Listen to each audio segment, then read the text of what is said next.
Yo guys, Sus here. I'm a producer from Hastings, multi-genre producer, and right now I'm about to get put to the test by Patchworks on No Formula TV, so stay locked.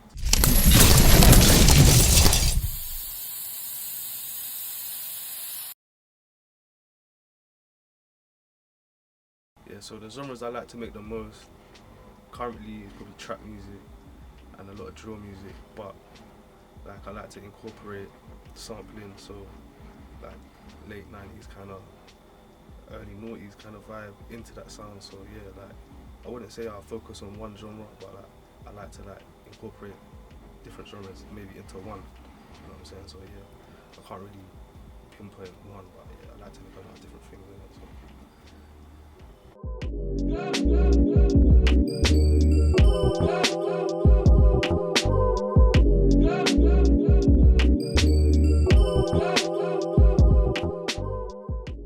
So yeah, the reason I chose Gunna is because he's an artist that I listen to quite a lot. Like if I'm just thinking, I'm feeling to listen to some music, what shall I listen to? Gunna's normally the artist that I'll fall back on first, innit? So yeah, I had to make it a little bit easier for myself. I'm gonna write down the genre that I hope to pick at random. So fingers crossed, this is what I get.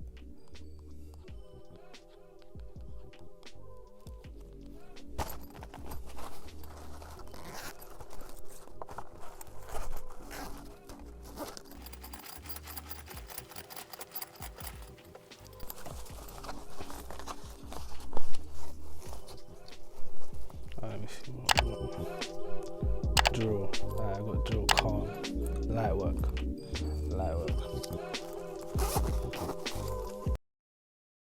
So right now, I'm just gonna find the perfect sample for the Gunna beat, because I feel like a lot of Gunna beats, they use, from what I've noticed, they use a lot of like East Asian samples and stuff like that. So I've got a nice file full of samples from that corner of the world. So I'm gonna see what I can find. I think I got one. That'll do it.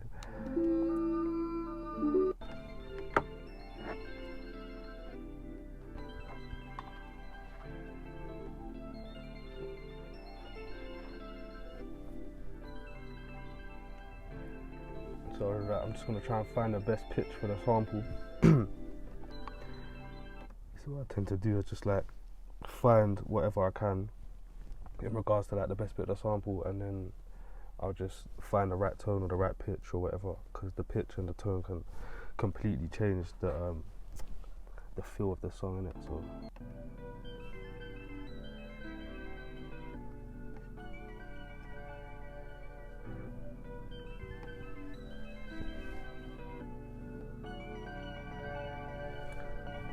I like the sound of that.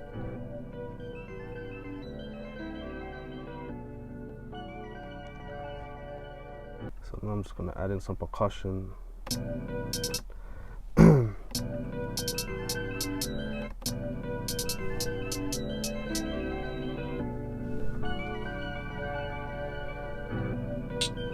always start with the hats, so I can get I just feel like the hats bring the rhythm, and it just sort of just builds the vibe from early. I like to build around. We'll always start with the melody, and I always start with the hats first, innit? Especially if I'm making drill beats. So yeah.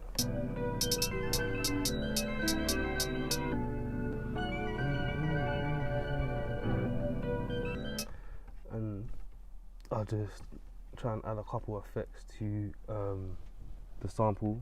I like to use RC20 quite a lot. This particular plugin gets banged out by everyone because it's so sick. But it just adds like a good vintage feel to the sample or the melody or whatever, and you get a lot of different type of presets that you can add onto the sample, which makes it sound differently sick.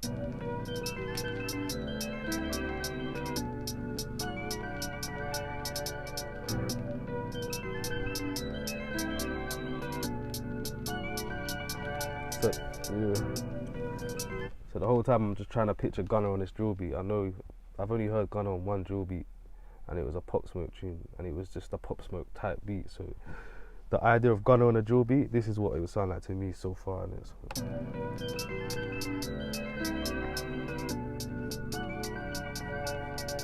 For the beats that I make as well, I use a lot of like vocal one shots and that. Just I don't know, it just gives it a nice feel, especially when I put this matrix reverb on there. I find the right key, and it just widens the beat. I feel like another little trick I like to do. I don't know if other people do this. They probably do. It's probably not groundbreaking or anything. But instead of just using a delay plugin, I just literally turn the velocity down, and it just gives it the whole echo kind of vibe.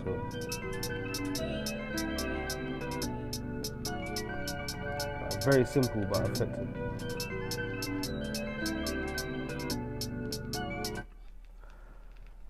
So because it's a gunner beat, normally drill beats you'd have like your typical 808, you know, like the typical drilly 808, whereas a lot of trap beats that gunner and them man use, they have this distorted 808 that everyone seems to use, and I've got bare of them.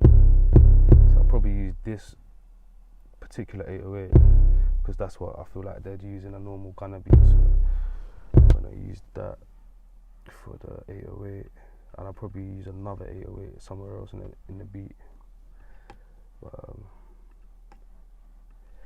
before I slap the 808, I want to get the snare in there. I'm gonna layer it with that as well, just so it's not just sounding like one rim shot. I'll turn that down, turn it on.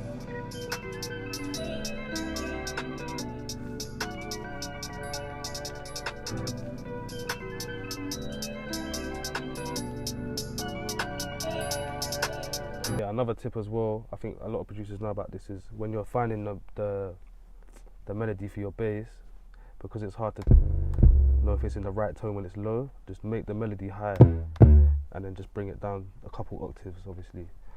So then you'll definitely know that the bass is in tune with the flipping, with the melody.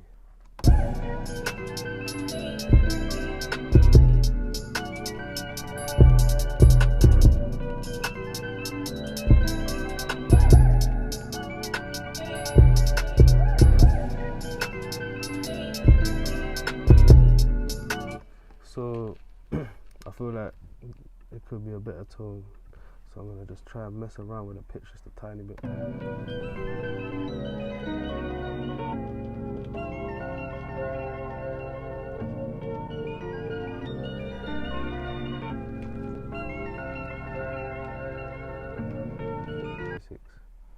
Basic kicking.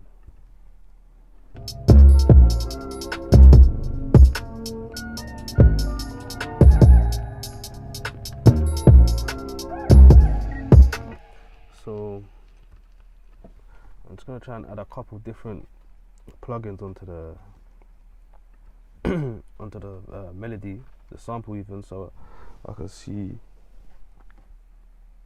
if it takes it anywhere else. I could be making a whole beat for an hour, add something on top of it, and it's like, oh, it's just a completely different beat now. You know what I'm saying? Like, yeah, it's mad.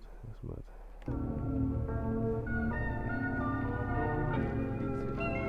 Huh? Yeah, for real. For real.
So yeah, that's done.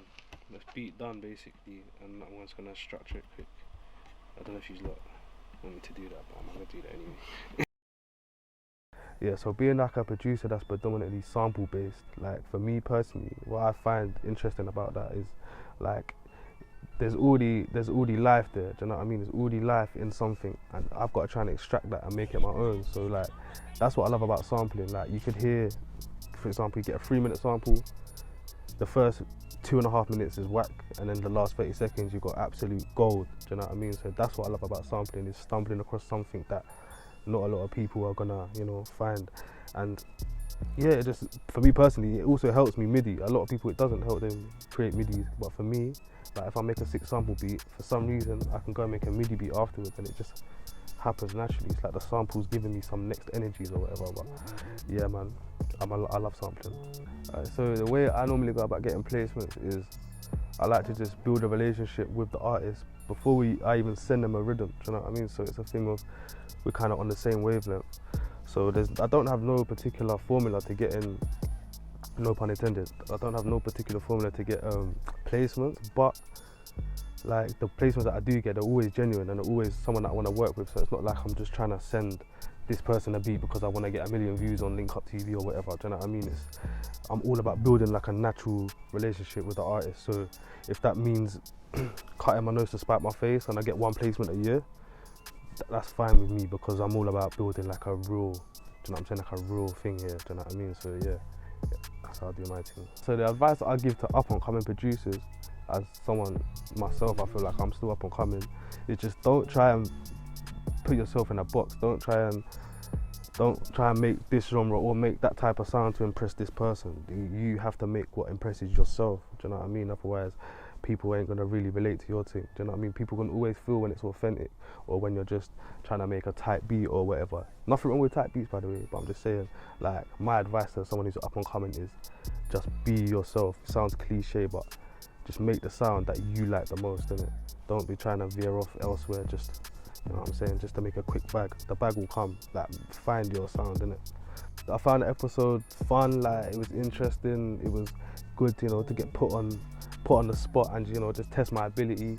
I was saying to the guys at No Formula, I haven't really made a beat under these kind of circumstances before, so it was a great experience, and I hope you guys like what I did, man.